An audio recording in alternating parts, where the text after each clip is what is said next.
আমরা যারা ফিজিক্স পড়ি কিংবা পড়াই, চেষ্টা করি পড়ানোর, তারা অন্তত এটুকু বিশ্বাস করি যে নিউটনের সূত্র না জেনে কেউ ফিজিক্স পড়তে আসি না। তার মানে ফিজিক্স নামটার সাথে সাথে নিউটন শব্দটা প্রায় জড়িত। যেমন আমাদের ব্যক্তিগত জীবনে, ইভেন পদার্থবিজ্ঞানের বাইরেও নিউটনের থার্ড ল কথাটা এত বেশি বার আমরা ব্যবহার করি, যেটা একটা ক্লিশেতে পরিণত হয়েছে। নিউটনের থার্ড ল, প্রত্যেক ক্রিয়ারই একটা সমান এবং বিপরীত প্রতিক্রিয়া আছে। তার মানে আমাদের ব্যক্তি জীবনের একটা পার্ট হয়ে গেছে এখন নিউটনের সূত্রগুলো।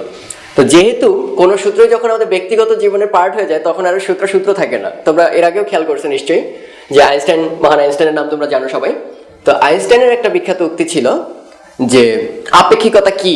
সাংবাদিকরা বারবার প্রশ্ন বানিয়ে তারা জর্জরিত করতেছে যে স্যার আপনি কি আবিষ্কার করছেন, যেটা আমাদের এই মানবতার কোন কাজে লাগবে।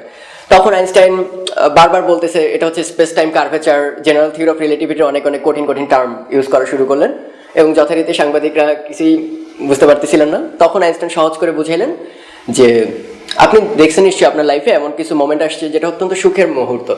তো সুখটা আপনি এত করে চাইছেন, যখনই সুখ আসলো তখন যেন খুব দ্রুত চলে গেল। আর দুঃখের যে মুহূর্তগুলো সেগুলো কিন্তু কাটতে চায় না, যেন 1 মিনিটকে 1 বছর মনে হয়। এই যে আপনার এক একটা সময় কিন্তু একই পরিমাণে যাচ্ছে, এক একটা সময় এক এক রকম দীর্ঘায়িত মনে হয়। এটাই হচ্ছে কাল দীর্ঘায়ন বা টাইম ডাইলেশন। কিন্তু আপনারা যারা ফিজিক্স বা আমরা যারা ফিজিক্স পড়ি তারা অবশ্যই জানি যে টাইম ডাইলেশনের সাথে কোনো রিলেশনই নেই। টাইম ডাইলেশনের ক্ষেত্রে আলোর কাছাকাছি বেগ হওয়াটা মাস্ট, এবং রিলেটিভিটি হচ্ছে একজন আরেকজনের সুখ বা দুঃখ দেখবে, এই আরেকজনের দুঃখ বা সুখ দেখবে। তার মানে রিলেটিভ একটা ব্যাপার থাকতে হবে, নিজেটা দেখে কোনো লাভ নেই। ও ক্ষেত্রে রিলেটিভিটি খাটলো না। তো এটাই হচ্ছে ব্যাপার যে একটা ফিজিক্সের সূত্র যখন ব্যক্তি জীবনে আমরা বিভিন্ন কমন সেন্স ইউজ করতে শুরু করি, তখন ফিজিক্সের ভেতরের বা ডিপের কথাগুলো আমরা ভুলে যাই। এবং এটাই ঘটেছে তোমার নিউটনের সূত্রগুলোর ক্ষেত্রে। নিউটনের 3টা সূত্র খুবই common sense, first law, second law, third law. যে একটি স্থির বস্তু চিরকাল স্থির থাকবে, আদারওয়াইজ গতিশীল থাকবে। সেকেন্ড ল কি বলে, যত বেশি ধাক্কা দিবা তত বেশি ত্বরণ হবে। থার্ড ল কি বলে, প্রত্যেকটা বলই জোড়া জোড়া কাজ করে। এটা আমাদের মুখে মুখে ফেরে। কিন্তু আজকের আমরা এই জিনিসটা নিয়ে কেন অবতারণা করতেছি নিউটনের ফার্স্ট আর সেকেন্ড থার্ড ল নিয়ে? এর কারণ হচ্ছে নিউটনের সূত্রগুলো দেখতে সহজ। কোনো একটা জিনিস আমি বেশি জানি কিনা কিংবা এই সম্পর্কে ভালো ধারণা আছে কিনা, এটা কখনো এটা থেকে বুঝবে না যে এই সূত্রটা কত সহজ। যে আইনস্টাইনের সূত্রগুলো কঠিন কিংবা নিউটনের সূত্রগুলো সহজ, এর সঙ্গে কিন্তু এটা ফিজিক্স বোঝার রিলেশনটা নেই। কারণ এই জগতের সূত্র ওইটাই হতে হবে। কেউ সহজভাবে ডিসক্রাইব করলো, কেউ কঠিনভাবে ডিসক্রাইব করলো, এমন কিন্তু না। সূত্র একটাই। ওইটাকে কত ভালোভাবে আমরা অ্যাপ্লাই করতে পারি বিভিন্ন কেসে। যেমন একদম সহজ কেস কি, একটা ঢিল ফেলে দিলাম, একমাত্র এমজি কাজ করতেছে বা ওজন কাজ করতেছে, নিচে পড়ে যাচ্ছে। আর এইটাই সবচেয়ে কঠিন হয়, একটা হেলানো তলে কেউ ধরে টানতেছে, কতগুলো ফোর্সের সমাহার। তো তখনও যদি আমরা নিউটনের সূত্রগুলো সঠিকভাবে অ্যাপ্লাই করতে পারি, তখন বুঝতে পারবো আমরা ওটা সহজ কেসেও জানি, সবচেয়ে কঠিন ক্ষেত্রেও জানি।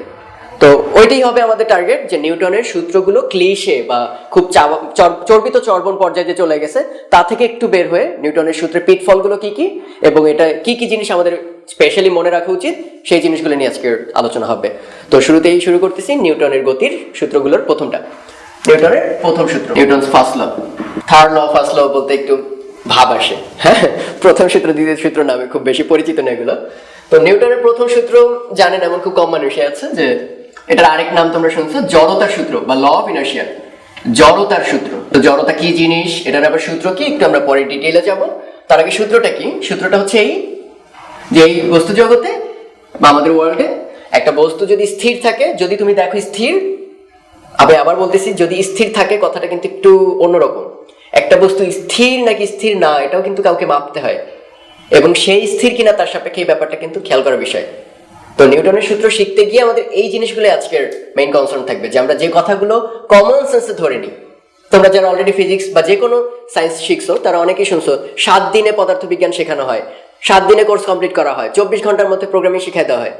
এই কথাগুলোর মানে কি? যখন শিখতে যাবো তখন ধরতে পারবা ধীরে ধীরে যে ওই 24 ঘন্টার মধ্যে ধরে নিচ্ছে তুমি লুপ সম্পর্কে আইডিয়া আছে, ধরে নিচ্ছে তোমার এই পূর্ব জ্ঞানটা আগে থেকেই আছে, তারপর থেকে আগাবো। তো আমরাও যখন নিউটনের সূত্রগুলো এত সহজে বলি, তখন ধরতে হবে যে কমন সেন্স গুলো তুমি জানো, ধরে নিচ্ছি যে এই জিনিসগুলো তুমি বোঝো। তো আমরা আরেকটু ডিটেইলে পরে যাব, আগে বলে নিই। স্থির বস্তু চিরকালই স্থির থাকবে, এবং যেটা গতিশীল দেখে ফেলছি গতিশীল, সেটা সারা জীবন ওই গতিতেই সমদ্রুতিতে সরল রেখায় চলতে থাকবে। তার মানে এটার যদি আদি একটা বেগ থাকে 10 মিটার পার সেকেন্ড, এটা সারা জীবনই যত সামনে যাক 10 মিটার পার সেকেন্ডই থাকবে। শর্ত একটাই, শর্ত হচ্ছে কেউ ডিস্টার্ব দিতে পারবে না। ডিস্টার্ব বলতে ফিজিক্সে কি বুঝবো, এ যে পথে আছে সেই পথে কোনো বল প্রয়োগ করতে পারবে না, মানে কাউকে বাধ্য করতে পারবে না ওকে ওর বেগটা চেঞ্জ করার জন্য। তার মানে প্রথম সূত্র বলতে চাই কি, বাহ্যিক বল এই কথাটাও কিন্তু আমরা একটু পরে ডিসক্রাইব করবো। বাহ্যিক কথাটা কখন বলে, অভ্যন্তরীণ কথাটা কখন বলে। এই বাহ্যিক বল বা বাইরে থেকে প্রযুক্ত বল যদি শূন্য হয়, তার অর্থ হচ্ছে বাইরে থেকে কেউ বল প্রয়োগ করে নাই। শুধু তাই না, এটা দুই ভাবে শূন্য হতে পারে, এই কথাটা মাথায় রাখবো। বাহ্যিক বল দুই ভাবে শূন্য হওয়া সম্ভব। একটা হচ্ছে আমি বল দেবই না, আমি কোনো টাচ করি নাই, ওখানে কোনো বাতাসের প্রবাহ নাই, ওখানে কোনো ঘর্ষণ বল, অযাচিত কোনো বল, কোনো রকম ওজন, পৃথিবীর টান, এরকম কোনো বলের অস্তিত্ব নেই। আর আরেকভাবে শূন্য হওয়া সম্ভব, এরকম অনেক অনেক বল আছে, কেউ টানতেছে উপর দিক থেকে, কেউ নিচের দিক থেকে, কেউ ডানে কেউ বামে, যাতে করে সব কয়টা বলের লব্ধিটা কত হয়। মনে আছে যাদের, লব্ধি কথাটা আমরা ব্যবহার করি ভেক্টরের যোগের ক্ষেত্রে। যদি সেই সব বল থাকুক কোনো সমস্যা নেই, সেই বলের কোনো অস্তিত্ব থাকতে পারবে না, সবার টানাটানিতে শূন্য হয়ে যেতে হবে, যেটাকে আমরা বলি ব্যালেন্সড বা ভারসাম্য অবস্থায় আছে। মানে ওই বস্তুটার উপর নিট কোনো ফোর্স নেই, সবার মারামারিতে কিছু বাকি থেকে যাবে না, ঠিক আছে। তাই যে কোনো ভাবে যদি ফোর্সটা জিরো হয়, সেই ফোর্সটা কোন ফোর্স? বাহ্যিক বল। একটু পরে আমরা এক্সটার্নাল ফোর্স সম্পর্কে আইডিয়া দেব।